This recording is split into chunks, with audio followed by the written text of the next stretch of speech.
नमस्कार, आप सभी लोगों का वेलकम एंड स्वागत है। उम्मीद है आप सभी लोग बेहतर होंगे, तैयारियां भी बेहतर कर रहे होंगे। और ये वर्ष जो है, ये अगले जो 6 महीने होने वाले हैं, आप लोगों के लिए सबसे सुनहरे मौके होने वाले हैं। यही आपकी ज़िंदगी बदल सकते हैं और भविष्य में आप लोगों की जो इच्छाएं हैं, जो चीज़ें हैं, जो आप लोग सोच रहे हैं, वो सारी चीज़ें कर सकते हैं।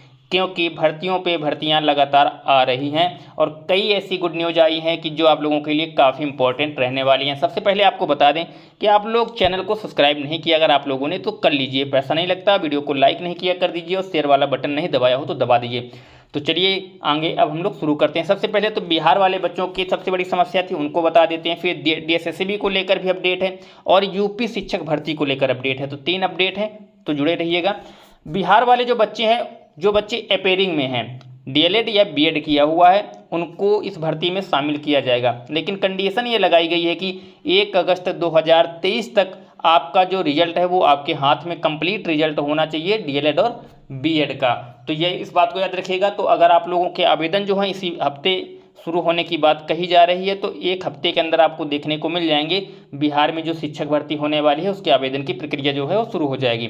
तो एक बात याद रखिएगा, तो अपेयरिंग वालों के लिए 1 अगस्त की तिथि निर्धारित की गई है। तो याद रखिएगा, अगर आप लोग आखिरी सेमेस्टर में हैं तो अच्छे से रिजल्ट को बना लीजिएगा, ऐसा ना हो कि रिजल्ट में किसी प्रकार की बैक लगे या कुछ हो। दूसरा सवाल, जो बाहर के स्टेट के बच्चे हैं क्या वो आवेदन कर पाएंगे या नहीं, तो आपको बता दें, अगर आपने बिहार राज्य का निवास प्रमाण पत्र बनवा लिया है आपके पास, तो फिर आप आवेदन कर सकते हैं। इसमें कोई किसी प्रकार की शंका आपको नहीं करनी, किसी प्रकार की समस्या नहीं होने वाली, इस बात को भी याद रखिएगा। तो जो बच्चे बिहार से बाहर के हैं, अगर उनके पास बिहार का निवास प्रमाण पत्र है तो वो लोग आवेदन कर पाएंगे, अन्यथा वो लोग आवेदन नहीं कर पाएंगे, इस बात को याद रखिएगा।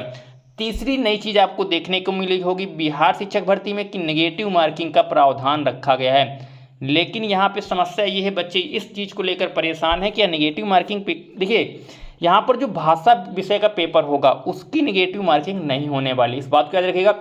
जो भाषा विषय है, पेपर 1 में भाषा विषय, उसकी नेगेटिव मार्किंग नहीं होगी, इस बात को याद रखिएगा। और इस परीक्षा में भाषा 1 में पास होने के लिए आपको 30% अंक लाना अनिवार्य है, इस बात को ध्यान रखिएगा। भाषा विषय में जो आपको अंक लाने होंगे वो 30% लाने होंगे, जो पेपर 1 की बात हो रही है। तो इस बात को याद रखिएगा, भाषा 1 में नेगेटिव मार्किंग नहीं है, अब दूसरे वाले पेपर में है, ठीक है। तो ये चीज़ें क्लियर हो गई होंगी।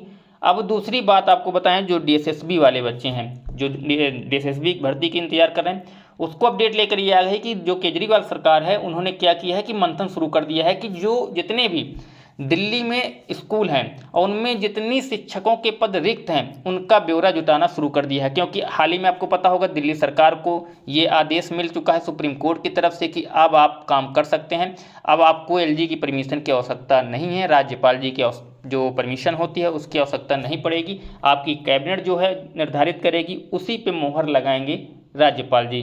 तो अब वो लोग क्या कर रहे हैं कि शिक्षकों की भर्ती पे, उनको आपको मालूम है कि वो शिक्षक भर्ती पे ज़्यादा जोर देते हैं, तो उन्होंने मंथन शुरू कर दिया है। तीसरा अपडेट ये है कि एक उत्तर प्रदेश के बारे में, तो सबसे पहले आपको बता दें, एक आरक्षण का मामला चल रहा था, वो आरक्षण का मामला जो है वो निरस्त हो गया है। EWS का एक आरक्षण के फैसले को क्या किया गया था, चुनौती दी गई थी, तो उसको मंगलवार को, आपको याद होगा कि जो 9 मई थी उसमें चैम्बर में विचार किया गया था, तो मंगलवार को ये फैसला जो है कल के दिन अपलोड कर दिया गया है, जिसमें हुआ ये है कि EWS का आरक्षण वैसे मिलेगा। कुछ लोगों ने कहा था कि EWS का आरक्षण जो है वो गलत तरीके से दिया जा रहा है, तो वो आरक्षण का मामला जो था वो समाप्त हो गया है, अब EWS वालों को आरक्षण प्राप्त होगा। तो ये चीज़ें काफ़ी दिन से चल रही थी, इस पर केस हुआ था, तो वो भी समाप्त हो गया है। तो इस बात को याद रखिएगा, अगर आप EWS से आते हैं तो आप लोगों को अच्छी खबर है आप लोगों के लिए। अब उत्तर प्रदेश में शिक्षक भर्ती को लेकर जो चीज़ें चल रही थी कि शिक्षक भर्ती में क्या अपडेट है, तो आपको बता दें कि कल के दिन एक नोटिफिकेशन जारी कर दिया गया है BDO का, आपको जानते होंगे विलेज डेवलपमेंट ऑफिसर, ग्राम विकास अधिकारी के जो पद हैं काफ़ी लंबे समय से रुके हुए थे, उसका विज्ञापन आ गया है। अब उसका विज्ञापन आ गया है, उसके बाद आपको मालूम है शिक्षक भर्ती भी इसी प्रकार आने वाली है। और जो सूत्रों से जानकारी मिल रही है, जो लगातार जो विज्ञापन सरकार जिस पे पहला विज्ञापन जारी करेगी वो 51,000 से ज़्यादा पद नहीं होंगे, जो जानकारी मिल रही है, तो लगभग 51,000 पद। इसका कारण भी है कि सुप्रीम कोर्ट में एफिडेविट के माध्यम से योगी सरकार ने इस चीज़ को कहा था कि उत्तर प्रदेश में 51,000 पद रिक्त हैं, जिसमें कि क्या होगा, शिक्षा मित्रों को भी शामिल किया जाएगा। तो आप लोग तैयारी तेज़ी से शुरू कर दीजिए। 2-3 अपडेट थी जो कि हमने आपको दे दी, चैनल को सब्सक्राइब नहीं किया तो कर लीजिएगा, जैसे ही कोई अपडेट आएगी हम आपको लगातार देते रहेंगे। तो वीडियो को शेयर कर दीजिएगा, लाइक वाला बटन नहीं दबाया तो दबा दीजिएगा। जय